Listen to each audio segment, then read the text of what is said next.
Okay, and we're back with the Dunhallow Mystery, episode 12. This will be the last of tonight's episode, so we'll continue. So, knowing what has unfolded here, Madame Krista has made her way to Dr. Greystone's place to investigate more about what could have caused the dog bite, if there's some way to potentially see to some sort of miracle cure, panacea, to treat the Baroness. If there's anyone in Dunhallow who could puzzle this out, it's the two of them. So she has gone to entreat with him, and as our viewers can see, Walter had to step away, so this is actually a perfect segue into what happens next. So, everyone, what is the decision? We're going to the chapel, but we're not going to get married. Off to Brother David's. Because I'm already a married man, thank you. Sorry. So, about midday in Dunhallow, just a little bit outside the village, you come to what looks like this area that's very well wooded. You have there's copses of trees here and there, but they've been clear-cut in places where footpaths are around. And there's a small kind of stone monastery, very small. You would guess that maybe 10 to 15 monks live here in total. Likely the place doesn't even look large enough to hold service. However, one thing you do note as you approach is you can hear this kind of droning all around it. And amid the forest are these large bees' nests. The monks who are tending to it, men and women of course, naturally, who are tending to the bees, they're apiars obviously. They tend to the bees, and as you well know, they use the honey to make mead and to sell honeycomb in the town. And in fact, mead is probably the most commonly drank thing, save for river water, but mead is very common. It's fortifying for one. Two, it's pure and clean. And there's a lot of bees throughout the woods here near Dunhallow. So you're not surprised to find that the monks are working with the nests, and some of the artificial nests too, they made out of wooden boxes. And there's hundreds of these boxes. There's bees all over the place. There's all manner of fragrant flowers that grow around here as well, likely to keep the bees continuing to pollinate. And in fact, if you were to take a bird's eye view of Dunhallow, you would probably be able to see the patterns which the bees move, for flowers are still even growing in this part of the season.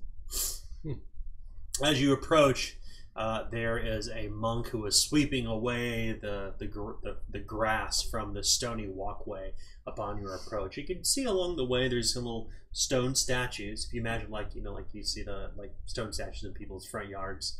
These are stone statues of the martyr, the steward, and the learner. The monastery is not by any means ostentatious. It is simple, much like these monks. And you were invited into Brother Dafid's company out back from the monastery. He is tending to these jars of honeycomb they're putting inside of it. So he is tending to his daily duty. Good afternoon. Good afternoon, brother. It's a pleasure to see all of you again. Indeed. It's quite a lovely little monastery you have here. Flowers this late in the season? Very nice. We take great care to take care of the wood, and the wood will reward us back. We have been keepers of this place for quite some time. I do apologize as he turns to all of you. Things got a bit out of hand last night. Think nothing of it. I thank you for coming in the first place. It means a lot that someone who seems so well respected would be able to come. You seem in better spirits, Mr. Fitzroy. They can call me Tuck. He extends his hand. He'll shake your hand. Yeah. His hands are a bit sticky from honey. The old brother Dafid. Indeed. Please. He welcomes you to the back of the monastery outside, and he takes a seat up on a stone bench, or a wooden bench, where you can see a thicket of roses that have actually lost their petals, but nonetheless there's these thickets of roses everywhere throughout here. Tuck's demeanor gets a little better as we're out of the bright light. You need something to drink? Just water for me. It's midday, and well, Oh, I'm afraid you will find You'll find no water here except for when the rain comes. Oh, well then, I guess I will take a glass of mead. Thank you very much. He nods.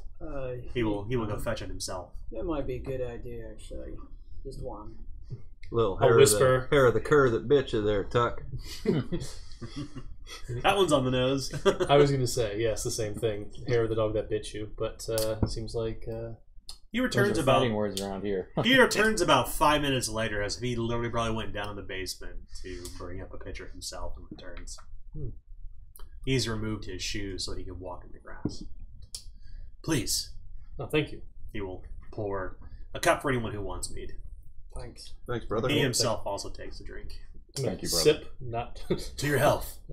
You're here, Tap. To my health. To Dunhallow. So how do you keep calm with all these bees around? Setting me on edge, the droning and... Well, I find that this is most comforting compared to the going-ons of Dunhallow. I find this place peaceful. It's a place to reflect. These are a simple lot, but aren't you afraid of getting stung? No. No, I've been an apier for years. I was certainly stung a few times in my youth, but one quickly learns how to, when one's an apier, to becalm the bees. Dr. Greystone has been a great help with that. Oh. I would love to see. Well, you can certainly join me in my work and we can talk. Oh, indeed. I would like to see. Yeah. He will finish his entire cup and put it down. He brings with him, you see this satchel that looks like it's sewn, like stitched, and it's completely inflated like a blitzball. And it connects via this kind of leather tube to what looks like a bellows. You see, as he approaches a box and bees are kind of buzzing all around you, the key is to remove the queen. He begins pulling out these kind of slats where you can see honey dripping down it and bees kind of crawling all over. Would anyone come near the bees? I will. That's gonna keep his distance. I'll stay several paces away. I'll come take a closer look. The bees buzz about as he goes about his work. Remove the queen, and then apply the gas. He starts to with the bellows, and this kind of smoke, almost like dust, comes out. And it has this smell that the scent of it smells a little bit like Dr. Greystone's workshop. It is a type of decoction, he says, that Dr. Greystone has made from mandrake, and is not only used to treat the rheumatisms of local folk and mothers when they're in birth, giving childbirth, but also to calm the bees. I'll come closer now. Okay. Go ahead and just Waft it towards your face. You know, interesting about the bees, yes. So tell me. I have heard most of your story already, but I must admit I am worried. I know I can confide in you. You are Winterborne. Indeed. I am worried as well. But I come at the call, as Master Almstead said, just to take, well, assessment of the situation. I had always heard that my aunt was a very sharp-minded person. To hear her fall to such an illness is, well, very sad, from all the stories my father has ever told me. It is an unfortunate event what transpired. For all of her rabble-rousing, Mrs. Linkhouse, her story has some truth to it. The Baroness is not the only one to have been dog-bit. Oh, really? Same dog, though? Or different dogs? The same, he says. Then with this dog but down, if it's a rabid animal, would it not be safe to keep? I'm not a houndsman, I do not know. I ask. He kind of pauses for a moment. A pregnant pause. We did not put the dog down, but the reasons are purely scientific, I can assure you. He puts the bellows down and turns toward you to give you his full attention. Scientific? As I said, a rabid dog would show signs of rabidity. Yeah, scientific. Scientific. Terrific. Yeah, signs and terrific. So explain a bit more then. You were observing the dog? In hopes to find a cure? The dog is cordoned, but nowhere near here. We have kept it kennelled since the incident. Indeed, if we know perhaps what malady, what illness has befallen her, perhaps they can then find some sort of cure. Not all illnesses have cures, my lord. Some illnesses are not born from sickness, but from sin. You try plucking hair from the dog and giving it to her. Dr. Greystone has already made his recommendations, but they have proven fruitless. I'm sorry, brother. What was that part you said? Some sicknesses are from sin? Yes. Dr. Greystone and I have a fundamental disagreement about this, but not all sicknesses can be treated, for the sickness is not due to anything save for the weight of the sin that one carries with them. The gravity of what they have done in their life can cause things to happen. It is not uncommon. After all, there are many stories of the steward himself being taken with sickness before he turned toward the light. In scientific terms, I suppose you could say a man would have a certain moral fiber, and when he transgresses against it, it can cause a discongruence in his disposition. Yes, the Dr. Greystone calls it the humors, but I believe it is certainly more of a spiritual ailment, for lack of a better term. If she has sinned against the gods and they had yet blessed her with such a great long life, would they not simply just take that away? Who are we to be to judge?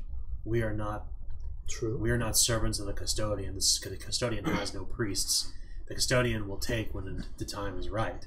Sometimes it may be the end of the sword, sometimes it may be the end of sickness, sometimes it is in childbirth. So perhaps she still has a role to play. Why doesn't she have any priests? She is the goddess of death. One does not worship death. One celebrates life. Well, then that makes sense then. Never thought about that. Tuck is clearly off his game today. So, do you believe spiritually we could, and this is a line that I've never thought of, and forgive me, because my brother, my father was never a godly man.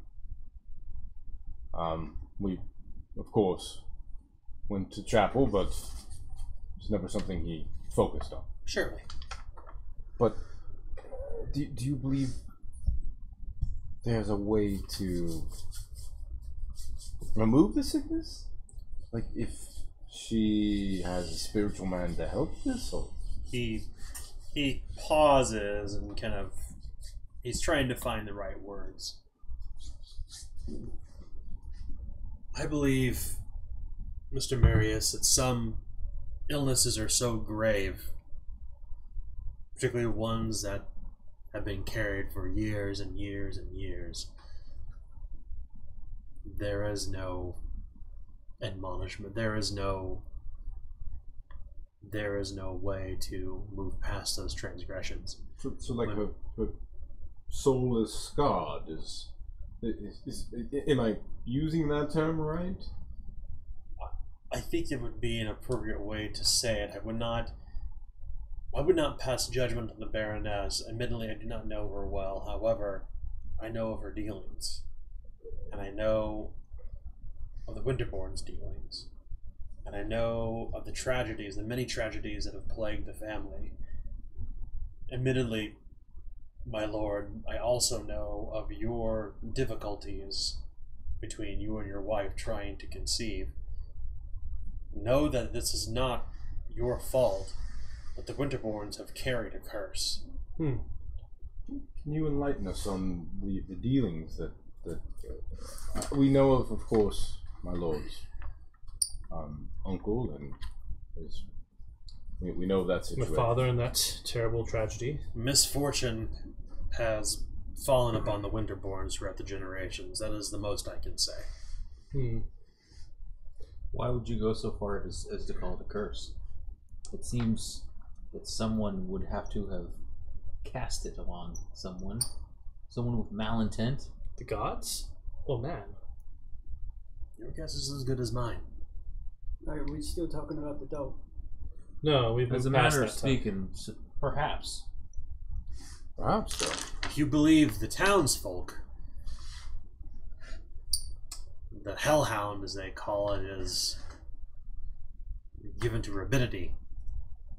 I do not think this is true. It's a dog. I've got a question that nobody's been able to answer, and maybe you can. But I mean, was it like she gets bit, and then a stone's turn or two later, she's possessed or loses her facilities, or did it take a while? He shakes his head. I do not traffic with the Winterbornes. But you know our dealings? What dealings we have done that would have caused the ire of the gods? My father has raised me to be very fervent in my beliefs. Perhaps he is trying to right the many wrongs of the Winterbornes. And such rights I would like to know so that I may, or wrongs I would like to know so I may right them. You need only look to Winterborne Estate and search its archives to understand what misfortunes have befallen your family. Surely you know of your connection to the Agrabars.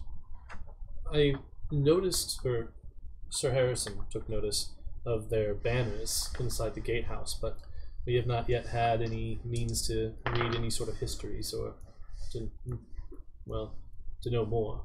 Well, as they say in Blood Blitz, on the east side of the river, take a knee. All right. In the Second Age, 227 years ago, before the House Rowan was even a dynasty, the Aglador was ruled by a family, a dynasty in its own right, called House Agravar. There was a woman, a queen, who had no sons nor daughters. The bitch queen, right? Indeed, the bitch queen, as she is called.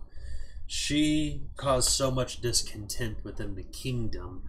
Many of us believe that is what triggered the kin strife. Why, for so many years after, even 200 years later, we have bickered and argued. Sometimes with pen, sometimes with iron. But it was then that the lines were drawn within the kingdom. Those to the east were Rovanian. Those to the west were Eridane, blue-blooded and true.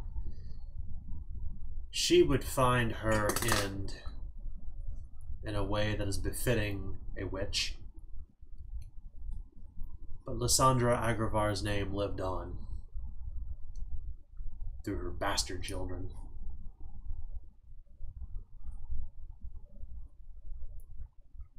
You mean Prim?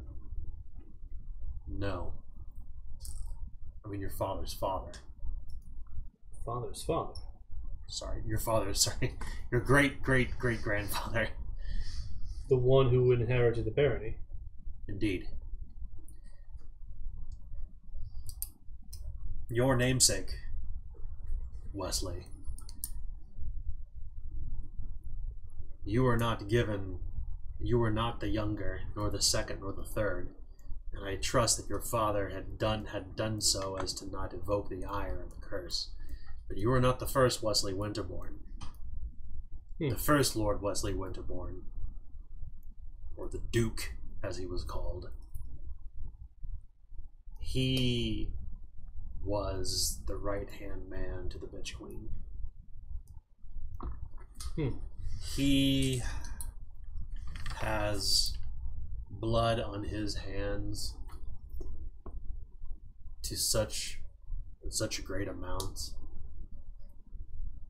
that sin has carried through in generations.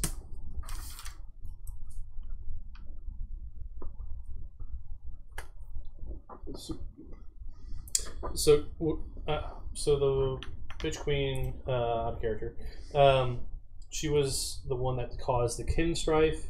Yeah, and she's believed to be the catalyst of the Catalyst. collapse of Aglador when it was split into two kingdoms. Okay. So Aglador was once one country, and then there were two: the Western Kingdom on the western side of the river, Aglador, and then the eastern side, which was simply called the Girdle or the Rovane Girdle, and that's where it said the lines were drawn within Aglador between the Rovanians and the Eridane. Okay. And why that enmity to some degree still lives on today. Think of like the East and the West of the Confederacy and the Northerners, right? Right. Like in our real world, like the Rovanians and the Eridane can still see themselves as two separate people.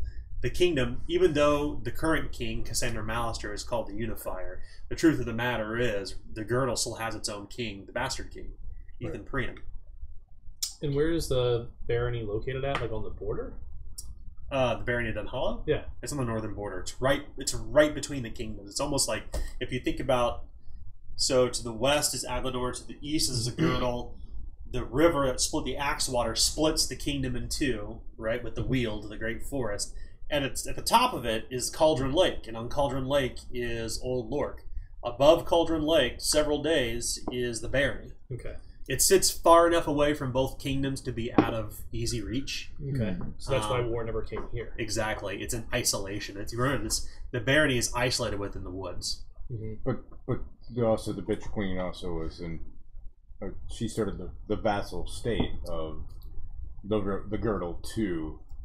Was not really the true catalyst of the kin strife. Was how she basically used the Rovanes as slaves, basically, or a vassal state. That's right. To make Aglador wealthy. That's right. Basically, first-class citizen, second-class citizen. The way to think about this, too, is that during the Second Age, at that point in time, that's when feudalism, or the Dark Age of Aglador reigned.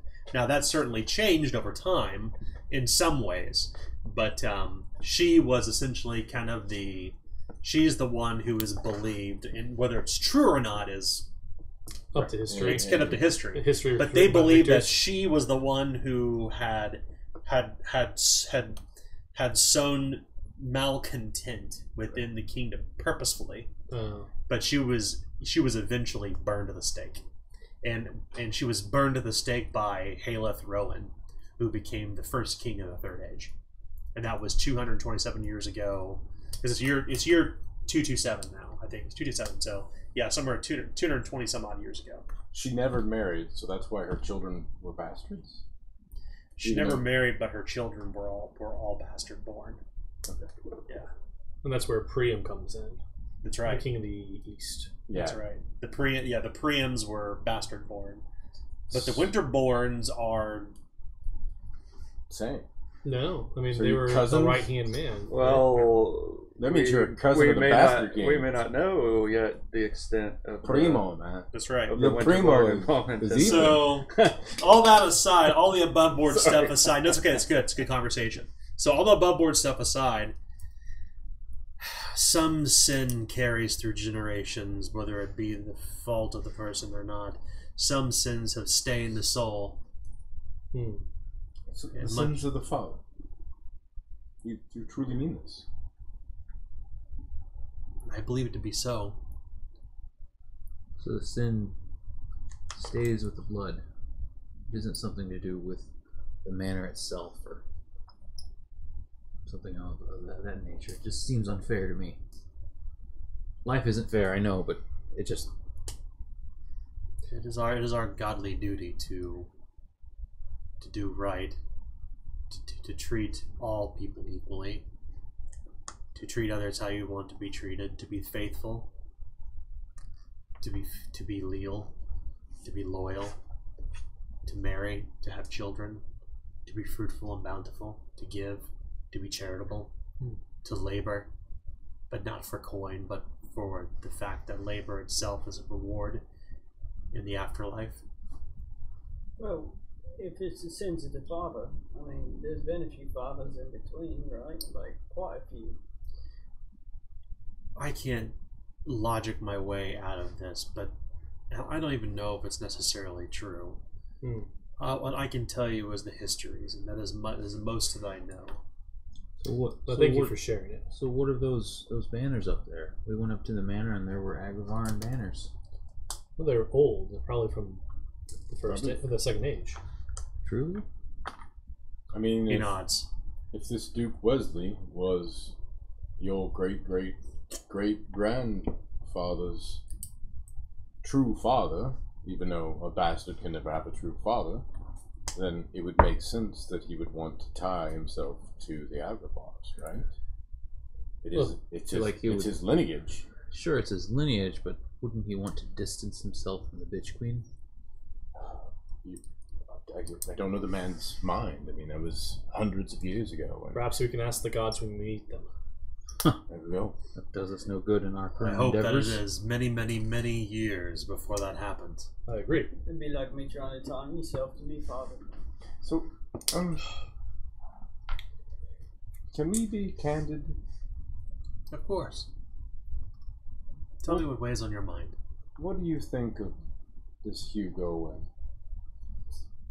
Downing. Maude Linkhouse. Linkhouse, and Miss Linkhouse? Truly, I believe that they are serving in her best interests.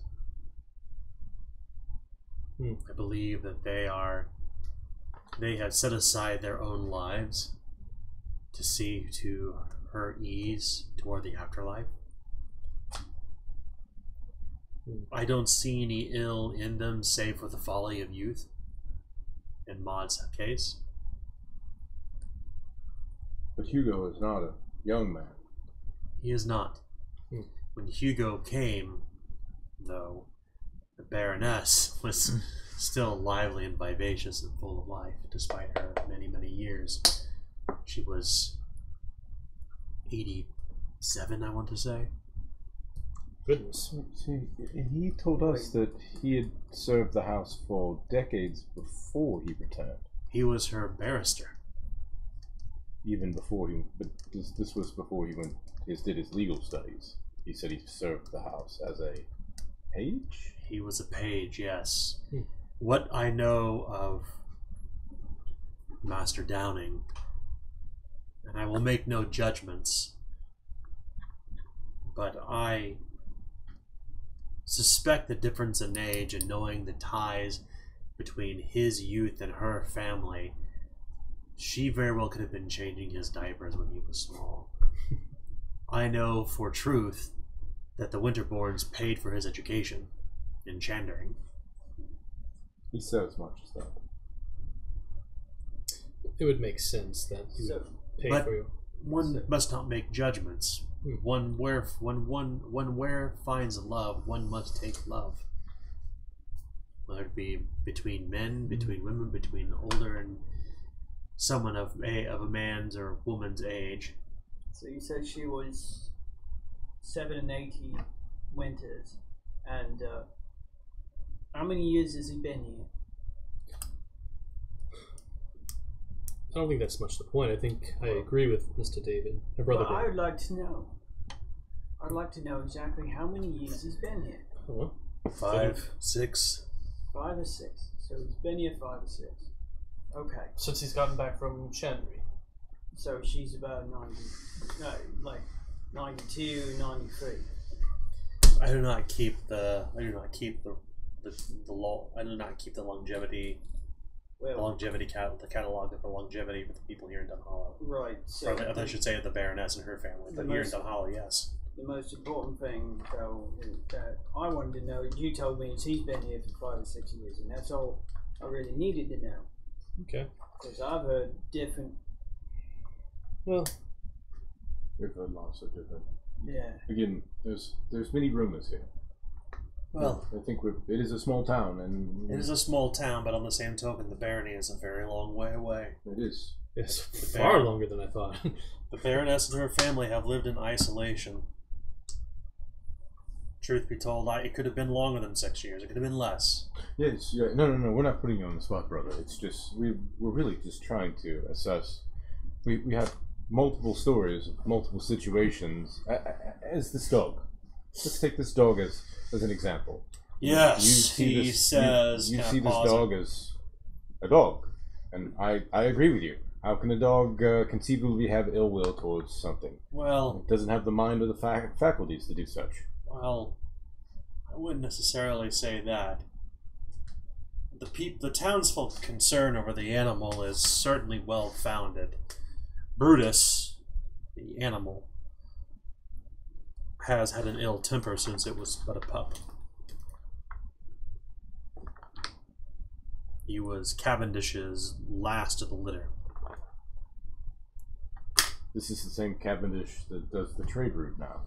Yes. The kennel master. He was the kennel master, yes.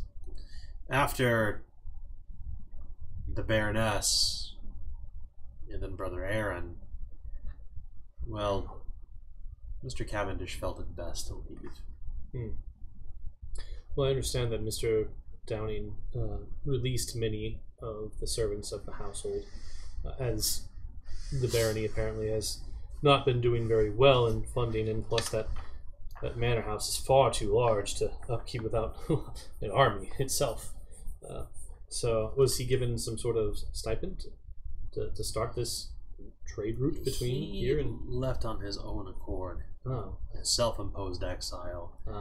He felt guilty about what happened. The brother Aaron was, well, he was very young. And he perished? Or was he like my aunt? Great times. I do not mean to pry if it is a sore subject. You know, when we spoke earlier about having your soul stained, Brother Aaron came to us. He was a known murderer, an old lork. He fled the law. He came and asked for asylum, and he said he would turn away all his old ways. He would put down the knife and seek a life of purity and peace and non-violence. Good for him. But Aaron was a young man, but I could tell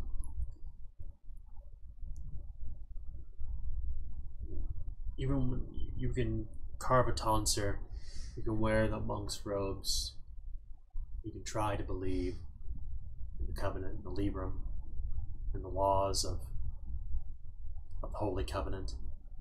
But some sins are so great that it would take a lifetime to shed such sin. Aaron was one of these people. I don't know. I am a faithful man, but to know that both Brother Aaron and the Baroness have been bitten by the dog, the coincidence is odd to me. What happened to him? He was alone. He stops immediately after saying that. So the dog bit two supposedly cursed individuals.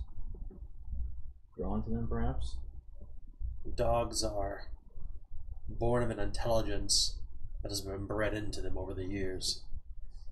This particular breed, as Cavendish says,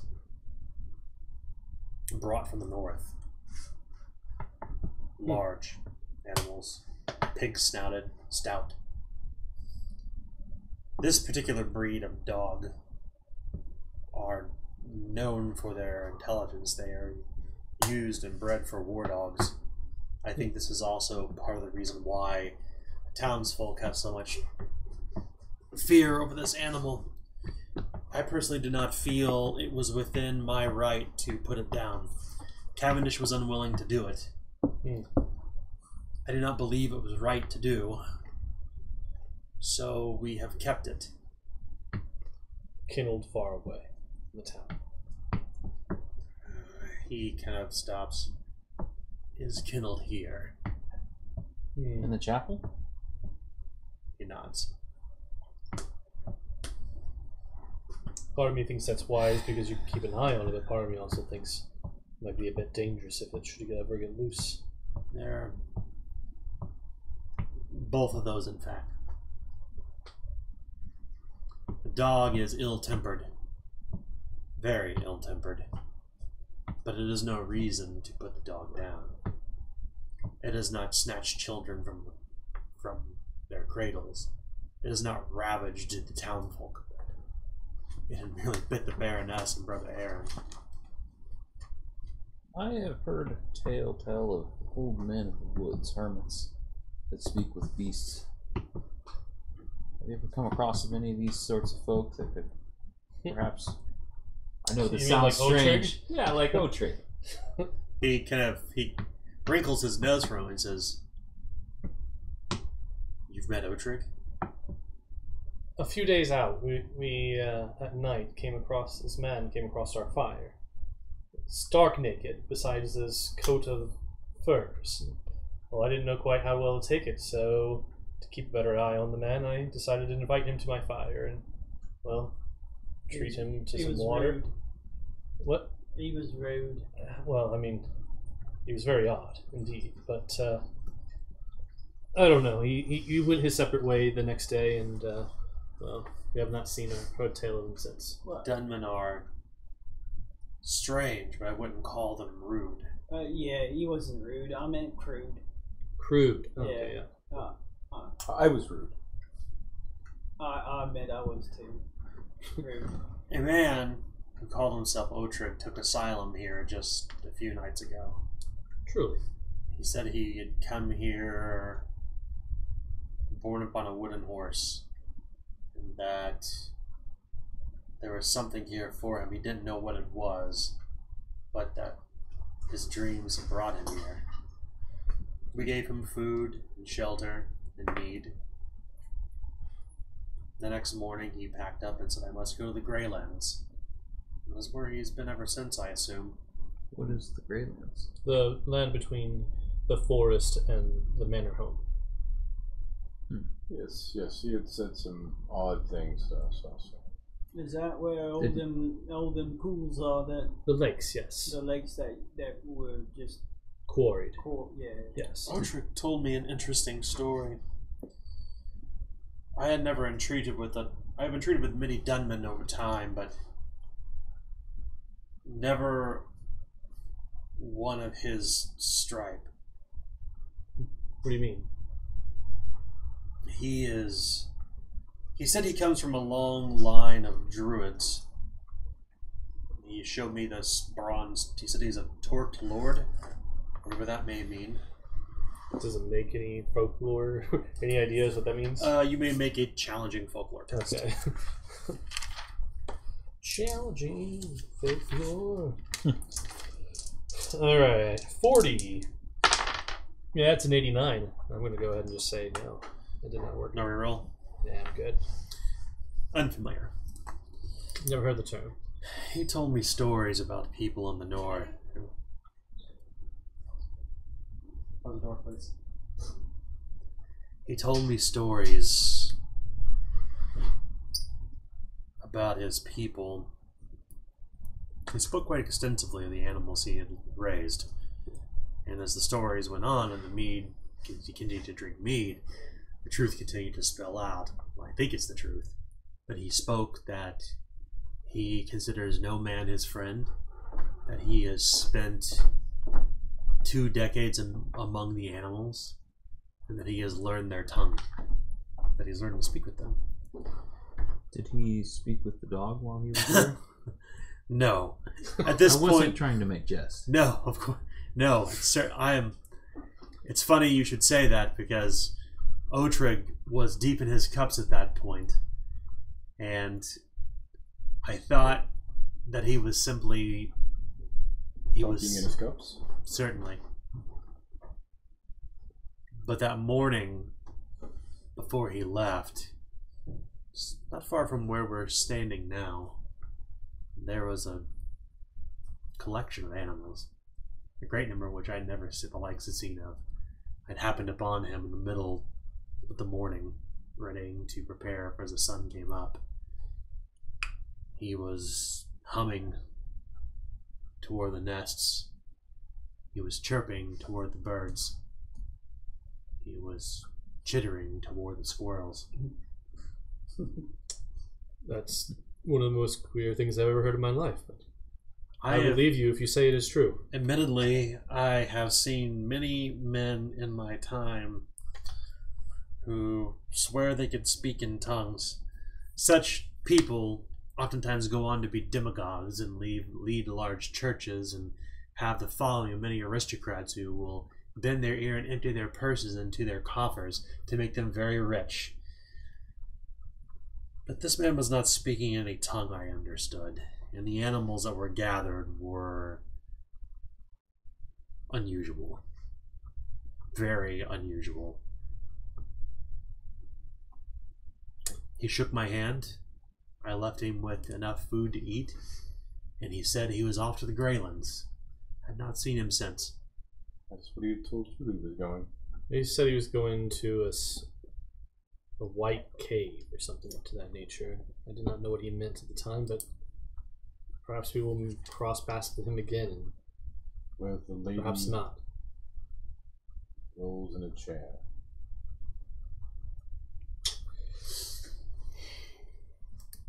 All very interesting. Very interesting indeed. Well, you broke your bread with him. And so did you. I don't think you'll have much like for me. The man was running on all fours before he got to us. He did mention he did mention something about some misunderstanding with Lord Wesley and his people. That is no misunderstanding. The man was running like a beast. Well, you spend your life in the woods that long away from human contact, I'm sure He looked you'd like go a a little beast. bit batty as well. He looked like a beast. Yeah, you know when I was a child, and you remember when you was a child. Did you ever try and run on all fours? Yeah. How good was you at it? Not very good. No, you can't do it. You can't. And you says he was in the forest where everything's all rough and prickly. Yeah. Tuck, you know how keen my eyes are. Oh, they're better than mine. An exploration, certainly, for another conversation. But I must attend back to my duties. Well, thank you for your time, your mead, and your lesson. Certainly. And for the mead. I said that. Yeah. And for the meat. Say it again. I Thrice second blessed. that motion. Indeed. Thrice blessed. From each of the gods. If there's anything else that I can help with, No. please don't hesitate to come and ask. I will. Perhaps at some point. Is today Sunday? It is not now. Okay, that's tomorrow then? Yes. Okay.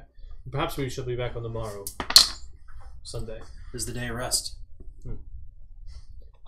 Do they hold mass out of character? No. No, okay, so there's no gathering. Okay. Well, then may you enjoy your day of rest tomorrow. As well.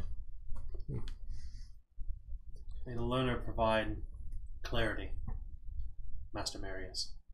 I appreciate that. May I ask one thing of you, and it is not something simple. If you are asked by others, can you please extend the words that our Lord is here to help? I have no... And we are too. We just really want to find out what is truly going on here.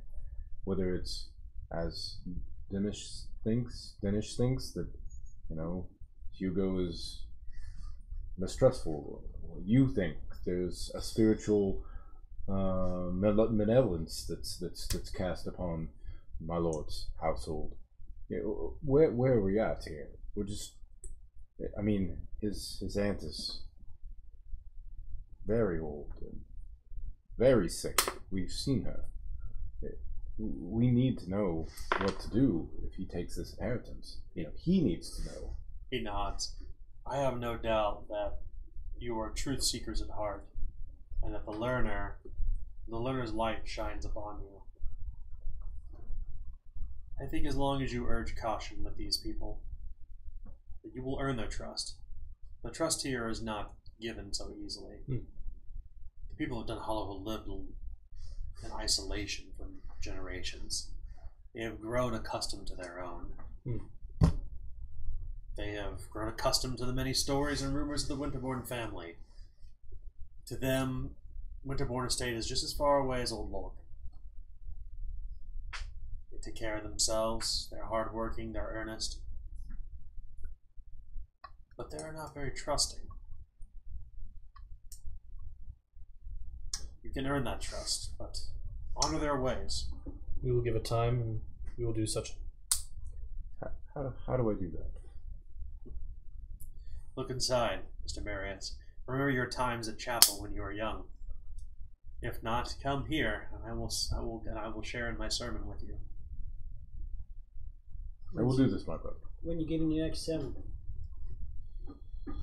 Evening is Sunday. Sunday evening, we will try to make it then. Certainly. Good morrow to you.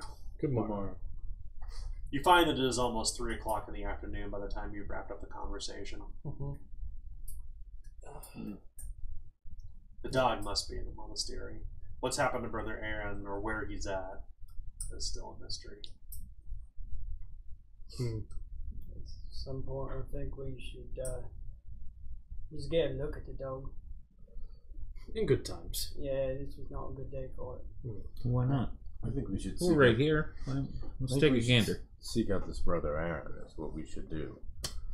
We will definitely keep him as a person of interest, but I think, well, see if the greengrocer has a ladder, so that way we could perhaps take a bit more look at the ruins, or the manor house, see if we can potentially get to that tower in the west, and see if we can, well, uncover any more. Well, you can spend time in the library, and we can see if we can uncover anything of use. That is, if the Lord and his lady give you permission. I do not believe they will keep us, and we have plenty now of oil to light our way. Well, if we get to the point to where there's the feathers isn't ruffled as much anymore, just pat them down a little bit, and then we can wander on our own. Me doing a bit of wandering, and someone else to make sure I was all right. Well, whatever you say, buddy. I don't know though. Those two, they were trying to keep us out of there with That's right. all the fervor and energy of a man who's bathing with his wife in a creek, and a couple of fellers come walking up, and he's holding up the towel. That's right. And so they've got something to hide. they do. I mean, clearly, but and even more so to the point, that could be spoken generally, but there's something in that tower that the Lord Downing doesn't want us to see. Yeah, because that's what old Cole said. So, perhaps then, if we knows that he's going to be busy, like he's going to be in the library with Hugo, and perhaps you can keep Maude busy, then That, or perhaps Lady Krista, if she's able to perhaps care for or examine. Then maybe you and I can take a little trek. So do you wish to return to Winterborne Manor? Yeah, I think we will. I don't think there was anyone else on the list that we haven't already talked to essentially before. So we've talked to Jory, we haven't really talked to Sir Jamison St. James, but he doesn't seem to quite like us very well. So he's part of the discontent project. So back to Winterborne Manor. Yes. That's the plan. Yeah. All right. Do we need a ladder? We got rope. You would be surprised. You cannot assail those walls with a simple ladder. Nor grapple and hook. Those walls are unassailable. You cannot even get to the walls unless you're across the drawbridge. Well, that's what I mean. We're going to be able to go through a drawbridge and. There's no courtyard. We should not bring a ladder. Okay. That would be the worst thing to do.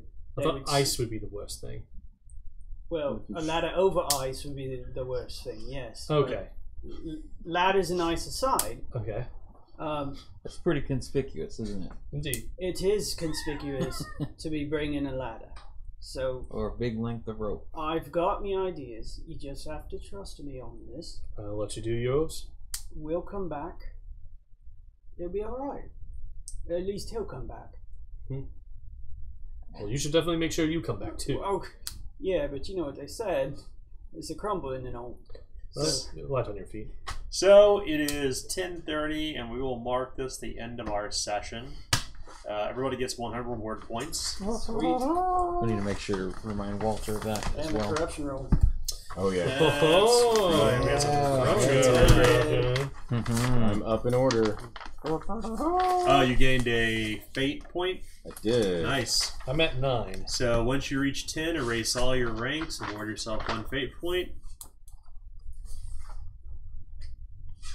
Okay, if I roll this number is equal to or less than the corruption you have, you gain a chaos rank. Tonight's corruption roll is 9. Oh. It could have been me last week. I had 2 corruption and then he rolled a 2. Remember, equal to or less than is a chaos rank. Believe me, I know. I rolled. I think everybody got a chaos rank tonight. No, everybody got No, Perfect. 9. Because if I got 0, Equal to or more than is what you're thinking. 9 is Equal to or less than the number rolled. all right. Look it up, Dan. So if the number rolled is equal to or less than corruption gained, Yeah. increase chaos rank 1 step. Right, so you'd have to get a 9 or 10 in Yes, order to that's get right. a chaos rank. That's right. So I got an order rank. 6. because I got only an had order 6. rank. Nice. Yeah. Last week we had a 2. That's right. That's when. That's when. Low is bad, high That's is when half the table got Yeah. chaos. All right. So I hit my order rank. well, Okay. you got 9. So if you need 1 more. Okay. Once you hit 10, you will erase all of them and gain 1 fate point. Nice. Yeah. Ordering in chaos. Unless you get to chaos first. 10 chaos first.